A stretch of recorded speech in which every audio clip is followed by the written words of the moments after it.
पहाड़ों के बीच बसा एक छोटा सा कस्बा था, धुंध में डूबा हुआ और एक अजीब सी खामोशी से भरा हुआ। उसी कस्बे के किनारे था एक पुराना रेस्ट हाउस, वीराना रेस्ट हाउस। लोग कहते थे रात होते ही यह जगह खुद खुद जागने लगती है। इसमें एक कमरा था, कमरा नंबर 7, जो कभी नहीं खुलता था। एक रात तेज बारिश में रास्ता भटककर अद्वैत नाम का एक लड़का वहीं पहुंच गया। जब वह अंदर गया तो उसे धूल, बदबू और टूटी दीवारों के बीच एक बूढ़ा आदमी दिखाई दिया। बूढ़ा धीमी आवाज में बोला, कमरा चाहिए, लेकिन ऊपर मत जाना, खासकर कमरे नंबर 7 के पास नहीं। अद्वैत ने बात को मजाक समझकर कमरा नंबर 3 ले लिया। रात के किसी पहर ऊपर से एक आवाज आई, तप तप तप, जैसे कोई भारी कदमों से चलता हो। फिर दीवार के उस पार से घिटी डरावनी आवाज, कौन आया है? डर और जिज्ञासा में अद्वैत टॉर्च लेकर ऊपर गया। गलियारे में अजीब सी ठंड थी और कमरा नंबर 7 हल्का सा खुला हुआ था। उसने धीरे से दरवाजा खोला। अंदर कोई नहीं था, सिर्फ कमरे के बीच में एक पुराना पालना जो खुद खुद हिल रहा था। अचानक पालने में से एक आवाज आई, बहुत धीमे, लगभग बच्चा रोते हुए, माँ कहाँ है?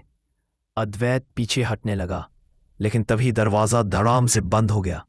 अंधेरे में एक आकृति उभरी, एक औरत सफेद साड़ी में, चेहरा बिल्कुल काला, बाल बिखरे हुए और हवा में तैरती हुई।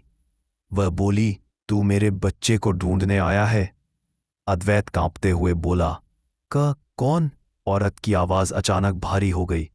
उसे मुझसे छीन लिया गया था, इसी कमरे में बंद किया गया, और जब मैं उसे लेने आई तो उन्होंने मुझे मार दिया। उसका चेहरा चमककर सड़े हुए खून से भरे रूप में बदल गया, आंखें खाली, गर्दन आधी कटी हुई। वह चीखी, मेरा बच्चा कहाँ है? अद्वैत चिल्लाया और दरवाजा पीटने लगा। तभी एक काला साया, एक बच्चा, उसके सामने हवा में उठा। बच्चा बोला, सफेद आंखों वाली आवाज, माँ मुझे लेने आएगी, तुम भी हमारे साथ रहो। कमरे में चारों तरफ चीखें फैल गईं, हम यहीं कैद हैं, तुम भी यहीं रह जाओ।